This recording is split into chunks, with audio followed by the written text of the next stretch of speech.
മാന്നാർ കുട്ടമ്പേരൂരിൽ കാട്ടുപന്നികൾ കൃഷികൾ നശിപ്പിച്ചു. മരച്ചീനി, ചേന, വാഴ എന്നിവ ചുവടോടെ നശിപ്പിച്ചു. പറമ്പ് മുഴുവൻ ഇളക്കി മറച്ചിട്ട നിലയിലുമാണ്. കൃഷിവകുപ്പ് ഉദ്യോഗസ്ഥർ നാശനഷ്ടങ്ങൾ വിലയിരുത്തി. കാട്ടുപന്നി ശല്യത്തിനെതിരെ അടിയന്തര നടപടി സ്വീകരിക്കണമെന്നാവശ്യപ്പെട്ട് വാർഡ് മെമ്പർ ഗ്രാമപഞ്ചായത്തിന് കത്ത് നൽകിയിട്ടുണ്ട്. മാന്നാർ കുട്ടമ്പേരൂർ 12-ാം വാർഡിൽ കാട്ടുപന്നികൾ നിരവധിയിടങ്ങളിൽ കൃഷികൾ നശിപ്പിച്ചു.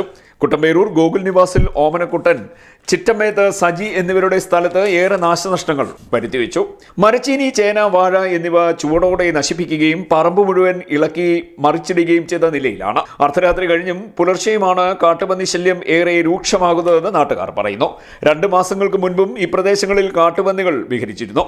അന്നും കൃഷിനാശം വരുത്തിവെച്ചു. കൃഷിനാശം സംഭവിച്ച ഇടങ്ങൾ മാന്നാർ കൃഷി ഓഫീസർ ഹരികുമാർ PC, കൃഷി ഉദ്യോഗസ്ഥ ദേവികാനാഥ് CH എന്നിവർ സന്ദർശിച്ച് നാശനഷ്ടങ്ങൾ വിലയിരുത്തി. Kuttamperoor, Muttel, Kottayam city, gas agency ഭാഗം എന്നിവിടങ്ങളിൽ കാട്ടുപന്നികളെ പലപ്പോഴായി കണ്ടിട്ടുള്ളതായി നാട്ടുകാർ പറയുന്നു. രാത്രികാലങ്ങളിൽ വാഹനങ്ങൾക്ക് മുന്നിലേക്ക് പെട്ടെന്ന് കാട്ടുപന്നികൾ ഓടിയെത്തുന്നത് അപകടങ്ങൾക്കും കാരണമാകുന്നുണ്ട്. പ്രദേശത്ത് വർദ്ധിച്ചു വരുന്ന കാട്ടുപന്നി ശല്യത്തിനെതിരെ അടിയന്തര നടപടികൾ സ്വീകരിക്കണമെന്ന് ആവശ്യപ്പെട്ടുകൊണ്ട് വാർഡ് മെമ്പർ അജിത് പഴവൂർ ഗ്രാമപഞ്ചായത്തിന് കത്ത് നൽകിയിട്ടുണ്ട്. CDNet news, Mannar.